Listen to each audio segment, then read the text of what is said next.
本案的凶手是安科。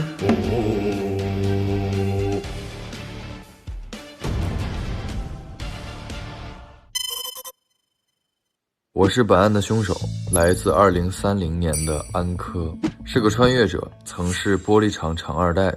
可安家呢不是豪宅，是座滚烫的熔炉。我的父亲安宋秋信奉暴力教育，我靠极度顺从躲过了打骂，却活在恐吓里。受父亲暴力教育影响，长大后我也用恐吓教育对待儿子安小科。2026年，小科消失了。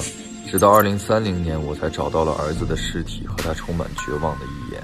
回来后，我偶然在书房发现父亲留下的监控和草稿图，才知道三姐和四哥的悲剧并非木偶诅咒，而是父亲家暴和折磨所致。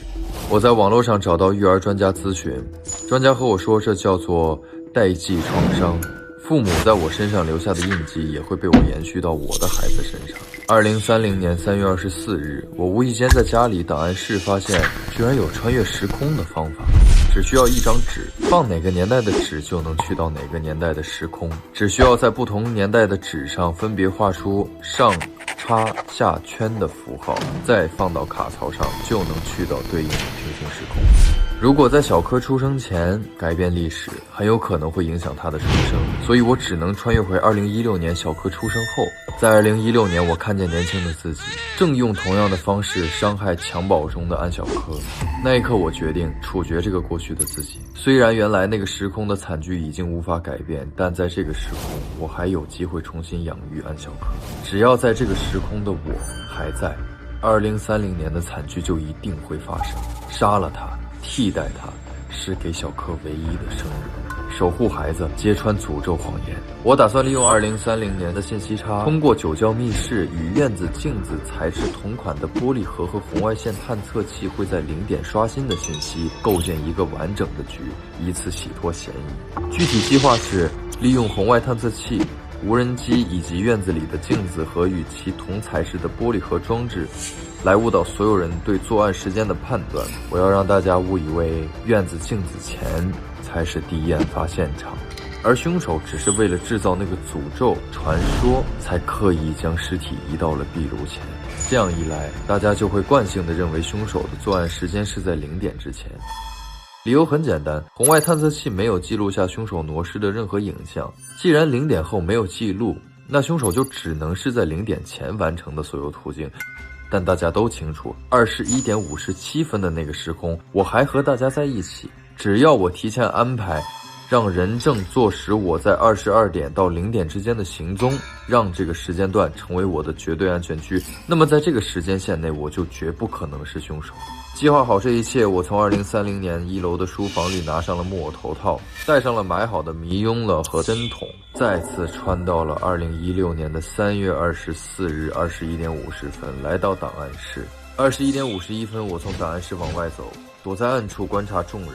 21点57分，为了完美模仿家族诅咒，我戴上了木偶头套，制造了电路短暂停电，然后在黑暗中特意出现在16年的大家面前。灯黑后，我立马跑回3楼自己的房间，然后在门后躲了起来。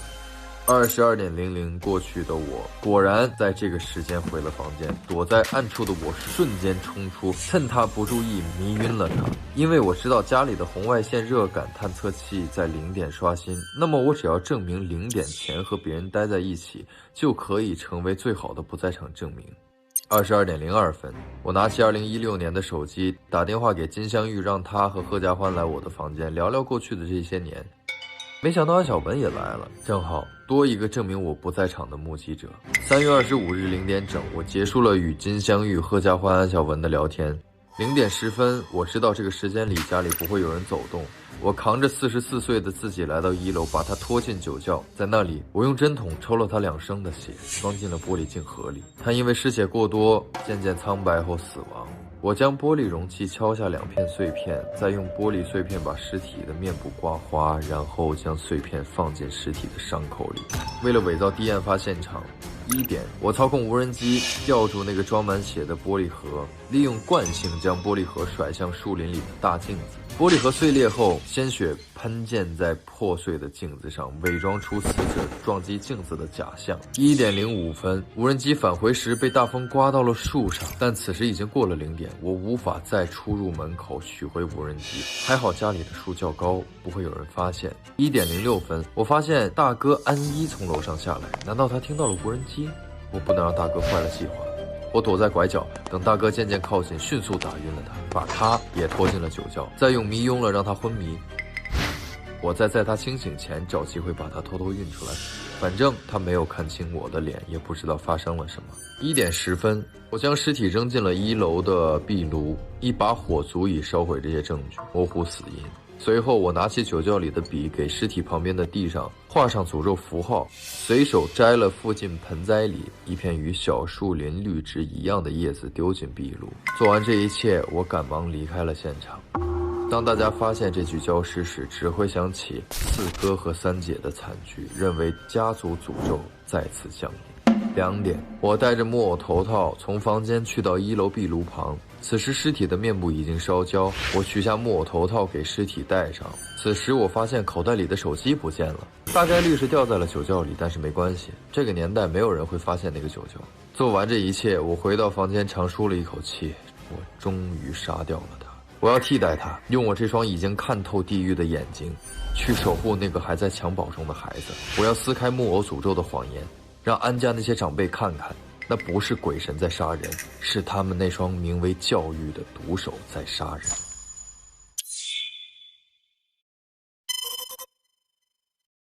我是安科，在本案中饰演安家武术，准确的说是从2030年回来的安科。当大家发现壁炉里那具焦尸的时候，所有人都在喊诅咒。我站在人群里，脸上假装和大家一样惊恐。随后大家在尸体上发现了玻璃碎片和红色的骨头，猜测尸体是从别的地方挪到壁炉里，所以沾到了树叶。我心想，对，就是这样。只是我没想到，我们意外地去到了1996年。我故作惊讶，什么？假装不知道穿越的事情。后来我们在大厅发现了安三留下的物品，丁说要把大灰狼打死，我立马混淆大家的视角，把大灰狼给杀掉，提出这是丁杀死安一的动机，加深大家对死者就是安一的猜测。然而我们又穿越了，这次来到的是2030年。在讨论光圈颜色是否和穿越有关时，贺家欢说他们第一次看见光是在大厅，说明有人从2030年穿到2016年，传到了2016年。那一刻我慌了，原来光圈不仅仅是出现在档案室，还会随机出现在任何地方。幸好只有档案室的光圈具备穿越功能，不然我的计划怎么进行下去？后来在搜证的过程中，所有人都知道了家里那个秘密酒窖。再次回到2016年后，大家发现了里面的一切。因为安一被绑在酒窖里，大家推理出这次的死者一定是当时吸入过红骨毒的我们自己，也就是我们4个人的行为。我开始盘算如何混淆大家的视听。在集中讨论时，因为安一被绑在秘密酒窖这件事，金镶玉提出了一个想法，直指我。只有是平辈儿，安一惹不到我。就是我相信我们每一个人是不会接受弑父这样的事情的。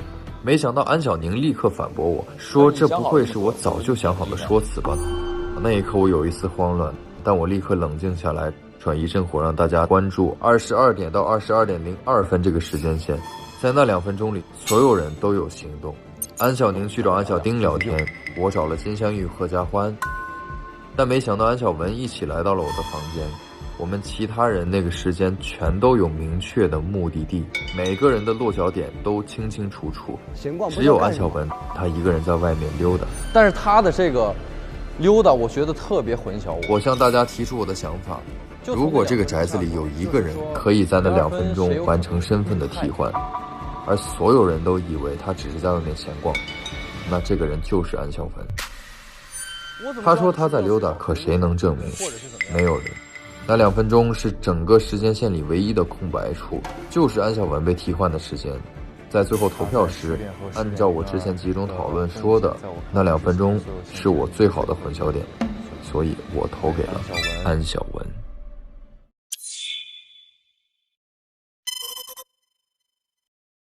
我是玩家刘宇宁，在本案中饰演安家长子安小宁。今天我们按照约定在2楼大厅集合，但我的父亲迟迟没有出现。之后我们跟着烟找到了1楼，在壁炉里发现了被烧焦的尸体。我们在尸体身上发现了红色的骨头，并在壁炉里找到了一片树叶。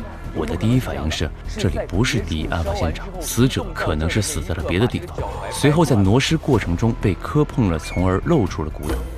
而凶手挪尸的目的，应该就是为了伪造跟家族诅咒一样的现场，扰乱视听。在后续调查中，我们无意间穿越到了1996年，揭开了安3、安4死亡真相。家族诅咒死者。木偶杀人的诅咒是爷爷为了家族面子而伪造出来的，安4是被爷爷家暴失手打死的。我们安家的孩子怎么会做出自杀这种懦弱的事？安3是忍受不了极端教育自杀的，没有诅咒，都是人为的悲剧。随后通过书房监控，我们发现死后有可能出现红骨头症状的只有安1和我们今天4位嫌疑人。我立刻产生了一个新的疑问：如果死的就是我父亲安1，那昨晚的木偶人是谁？木偶人是谁？接下来我们意外穿越去了2030年，安1的体检报告证明他在2030年也还活着，无论生前死后都不会在骨骼上，并且他不会出现红骨头，这就意味着死者只会是我们4个嫌疑人其中之一，就是我们4个人的其中之一。因为存在穿越时空，那就有可能是穿越者，也就是昨晚那个木偶人穿越到了2016年，杀死了自己，或者我杀死了你们3个人其中之一。对，后来在酒窖里发现了证据，也证明了凶手的确是2030年的人，他从另一个时空穿越回来，就是要杀掉自己，重新养育孩子。最终我跟安小丁一起去院子里闻了那个不知道干嘛用的玻璃容器碎片2升血，通过味道推导出玻璃容器是用来装血的，他用来抓那个凶手用无人机吊着装了2升死者血的玻璃容器，撞碎了院子里的镜子，伪造出一个不可能犯罪的案发现场。他们让我们认为他是在那儿那一瞬间毙命的。至此，杀人手法基本还原，剩下的关键疑问就是，谁更有可能在10点到10点02之间完成替换？那如果我是凶手，凶手一定是要主动为自己制造不在场证明，而当晚是我主动找安小丁，明白这一点其实足以降低他的嫌疑。所以在我的视角里，凶手必然是安科和安小文2选1。关于安科，他主动邀请了别人去他房间里聊天，叫过来了，既能保证被迷晕的那个人在自己的视线掌控内，又能为自己做不在场证明。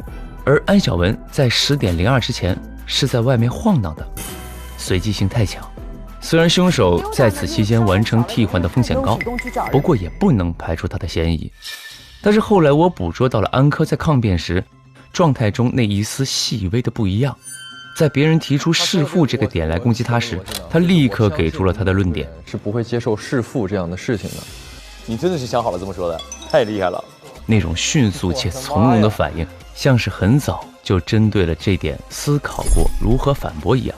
所以最终我把票投给了安科。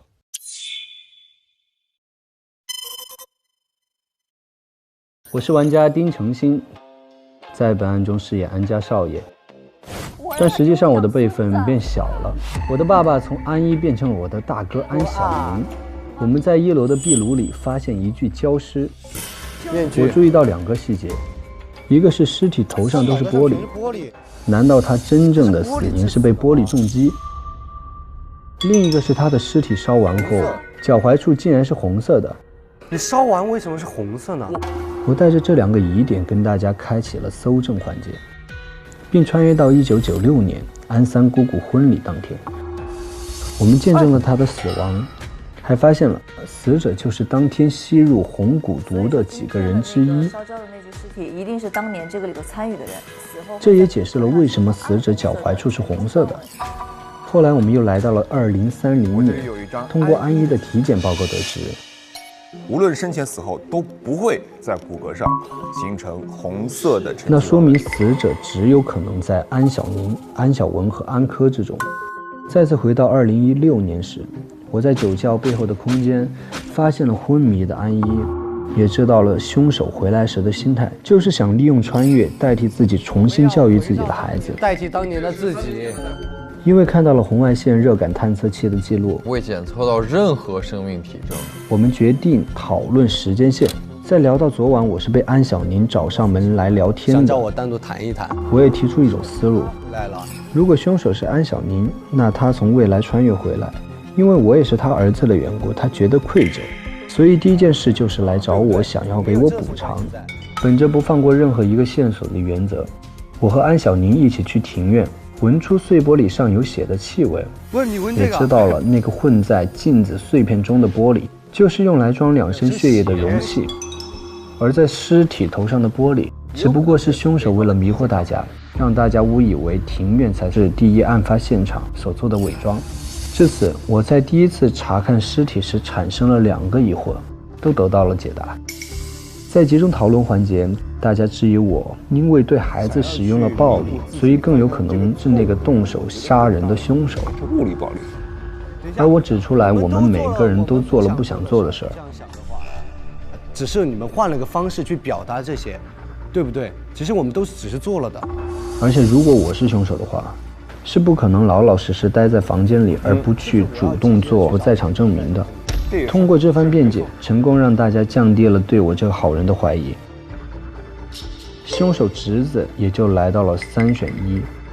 我后来仔细的思考，因为我跟安小宁刚刚父子相认不久，那么他来找我非常的合理，属于人之常情。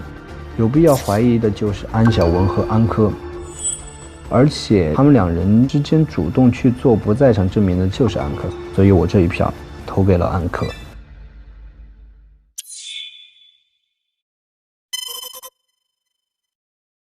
我是玩家王玉文，在本案中饰演安家长女，但实际上已经是安家的儿媳。等等，那个壁炉里面有什么？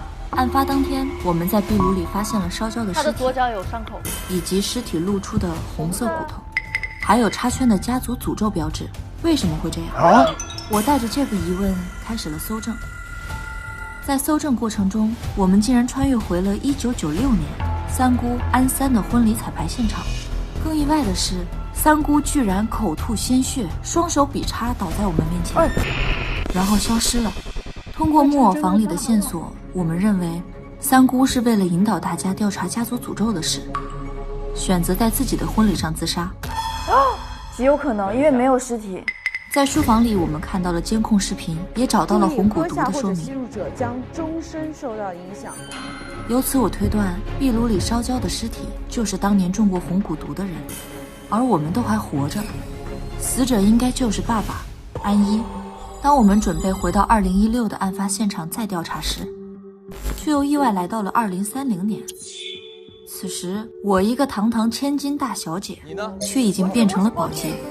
吴管家给了我们体检报告后，我们发现爸爸安一居然还活着，他还在，而且他的骨骼不会有红色斑纹，形成红色的沉积斑纹。那么那具尸体只能是我们4个其中之一。可是我们不都还活着吗？我大胆地提出了自己的猜想。我杀了我自己。通过2030年的线索，我们知道，原来一心想要摆脱爸爸暴力阴影的我们，也无形中变成了另一个他。点滴。孩子的离开让我们幡然醒悟，所以才穿越到2016年孩子出生时，杀掉当年的自己，代替他，好好把孩子养大。但这个人到底是谁呢？就在思考怎么回去的过程中，我突然灵光一闪，意识到穿越的正确办法。30年穿到16年的那个人，他用那张纸穿过来的，所以那张纸会在地上被我们捡到了。在还原杀人轨迹的过程中，我们发现每个人都有2分钟单独行动的时间。因为树叶的存在，我认为尸体一定经过了庭院。后来我们在庭院里发现了绑着鱼线的无人机，通过整理线索，我们判断树叶只是凶手为了伪造庭院是第一案发现场而故意留下的。他们让我们认为他是在那儿那一瞬间毙命的。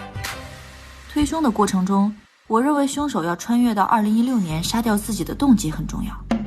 我判断凶手很可能知道自己的孩子死了，并且已经无牵无挂，才会毫无保留走上这一步。而我只是单纯在找离家出走的孩子，在2030年也是有牵挂的，也就是依然愿意陪着我的老公贺家欢。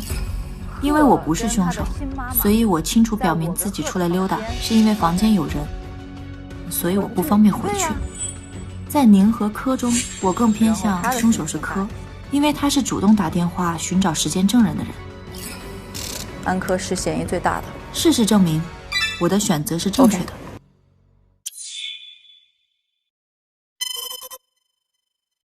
我是玩家金靖，在本案中饰演安家女主人金香玉。上一案结束后，我的女婿变成了我的儿子，而原本是我儿子的小丁变成了我的孙子。老公安一约了所有人下午在2楼大厅等他，却迟迟未到。这么突然有烟啊！通过烟雾，我们发现了一具旁边写有插圈的烧焦尸体。大家都在说这是安家的诅咒木偶杀人，听起来怪吓人的。什么家族诅咒，我根本就不信无稽之谈。但我只信科学，绝不信这些鬼神之说。作为推探，我坚信背后一定是有人在搞鬼。让我无比诧异的是，我们竟然穿越回了1996年安三的婚礼现场，还亲眼见证了他离奇死亡的全过程。他临死前比了一个叉的动作，这到底是什么意思呢？顺着层层线索，我们找到了书房，拿到1楼104书房，在这里揭开了许多尘封多年的真相。没想到把安四失手打死了。原来所谓恐怖的木偶杀人诅咒，都是安宋秋故意捏造出来的，只为掩盖他当年杀害安四的罪行。而安三在婚礼上当众自尽，就是为了揭发他的恶行。从书房的监控，我们得知了壁炉的死者应该是当年在书房吸入红蛊毒的人之一。之后我们再次触发时空穿越，抵达了2030年。通过每个人的体检报告发现，壁炉的死者并不是之前认定的安一，他还活着，而是安柯、安小宁、安小文、安小丁其中之一。梳理了全案细节之后，我摸清了凶手的心态。他是想要回到2016年孩子刚出生的时候重新开始，用更好的自己代替不好的自己，弥补过错，让孩子有一个更好的童年。所以从2030年穿越回2016年，亲手了结了自己。我们复盘了几次穿越时空时候的灯光变化，找到了穿越的规律，成功来到了2016年。结合所有的证据来看，凶手制造了假的第一案发现场，死者的死亡时间是3月24号的22点到0点。我认为嫌疑人的作案动机都是一样的，所以这个时间点主动找别人的人嫌疑最大。庭审环节上，安柯的一句话点醒了我。我们两个都是被安宋秋养大。我突然反应过来，我就想到了一个，如果是安一的子女穿越回来，因为痛恨父亲的教育方式，不仅会杀作恶的自己，还会想杀了自己的父亲，杀了我的父亲。而安一只是被迷晕在酒窖里，所以我更倾向作案者是安一的兄弟，而不是子女。正是因为这个原因，目前我对安柯的怀疑更大。但是在后来抗辩过程中，根据时间线去推测关于尸体被藏在哪里的这个问题，大家认为主动去找人制造不在场证明的人嫌疑更大。OK， 那么如果我心虚的话，我招4个人来我房间，坐在尸体上面，我这么胆儿大，我不是心虚吗？在听完安柯的辩解后，我觉得他的理由很合理，而安小宁不让别人来自己房间，让我觉得嫌疑更大，所以最后我投了安小宁，投错了。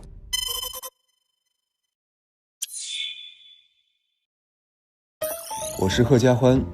经过第一案的调查，我的身份发生了改变，香玉和安柯的孩子从安家女婿变成了安家后代。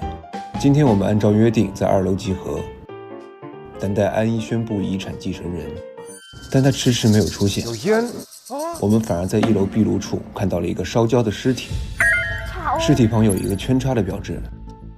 安家人都说是木偶杀人，但作为推探，我从不相信玄幻杀人，完全不信。我一定要找到背后的凶手，只是没想到，在之后的调查过程中，我们竟穿越到了1996年。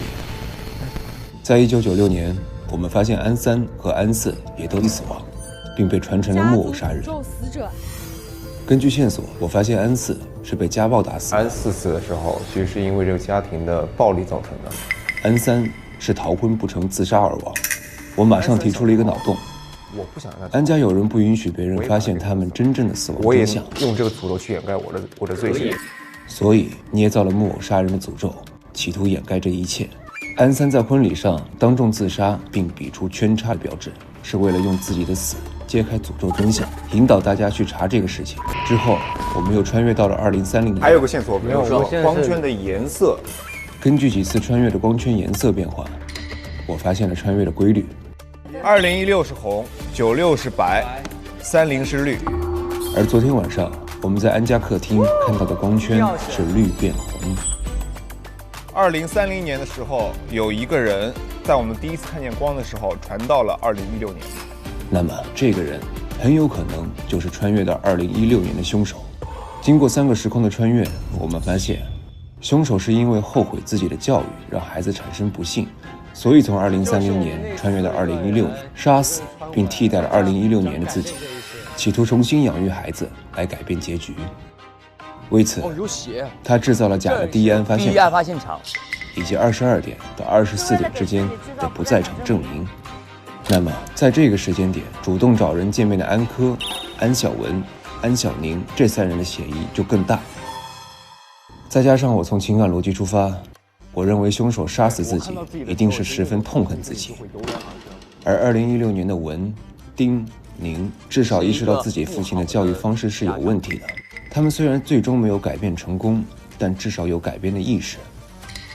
只有安科在2016年依然完全认可父亲的教育方式。但是我后来成为了一名非常成功的玻璃艺术家。所以他们中如果有人发现自己的教育方式伤害了孩子，回到2016年会对自己滋生出最大恨意的，也一定是安科，才会产生实实在在的杀掉2016年自己的动机。因为只有他看到的是那个毫无悔意的自己。结合以上几点，我将票投给了安科。恭喜玩家通关第一个游戏副本《继承者之战》。在这个副本里，你是推氏顶级家族安氏家族的继承者，请在评分卡上为你们这段人生打分。在这个梦幻般的世界里，安氏家族不仅将产品做到极致，成为当之无愧的国货天花板，更将这份美好真诚地分享给每一位消费者。他们从不虚假营销，收割流量，每一次爆款都源于真材实料，没有暴力，没有吼骂，只有耐心的倾听和温暖的拥抱。每个孩子都在被看见中成长，你们喜欢这样美好的人生吗？其实真实经历的会跟这个有天差地别，并不是所有东西都是梦幻般的美好，但是玩得挺开心的。我体会到根本不是这个梦幻的世界，我体会到的是尔虞我诈、利益勾结。给自己一个夯爆了，满分100的话，给一个98.4，因为有1.6给我，98.4给你们这个游戏。这段人生说的完全是与我经历过的一切相反。如果是这个纸上写的人生，我会打99分；如果是我自己真实经历的人生，我也打99分。因为跟大家在一起的人生就是99分。满分为100分的话，我只能给到一个拉完了。不是说这次的本子设计的拉，而是对于这个故事的喜好程度，我真的给到个拉完了，一点这个温暖都感受不到，人间只体会到了疾苦还有寒冷。什么意思？为什么说的跟我经历的完全不同？我觉得是0分吧，他一样都没有做到。跟我这两天经历的人生不是特别相像啊，但是我觉得这样的美好的人生，是所有人希望的那样，没有吼骂，没有暴力，有的都是爱与尊重。对，希望我变成继承者，给自己打一个60分吧，先给自己一个及格吧。相信会越来越好。正片 SVIP 每周3、周4 12点更新 ，VIP 次日12点更新，会员抢先看1周。每周2 12点副本解锁中，提前解锁角色高能时刻。每周4 12点副本存档中，一起还原案件真相。每周5 12点推门万事屋，加更开推团的日常，推门居民幕后采访，了解更多玩家幕后精彩瞬间。每周6 12点推门玩家直拍，捕捉玩家更多精彩时刻。每周日12点推门花絮连连看，持续解锁正片之外的隐藏惊喜。每周日周一预告抢先看，更有推门补给站、推门直播大赏本周日掉落，全员开启干饭唠嗑模式。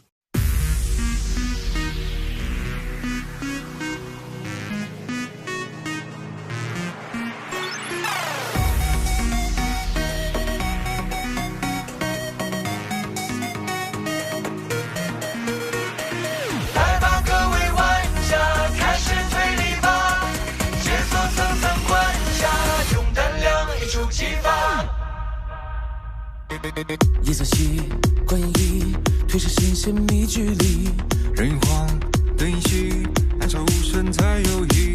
风声起，脚步急，乱世藏进隐隐去，真相隐无声的夜里无痕迹。秘密心藏着爱意，建立着大气，残气继续是玻璃，谁藏你踪迹？一生与风声合力鼓弄着宣讯，下一秒谜句或谜底，真相的全部已清晰。扭开10年问号。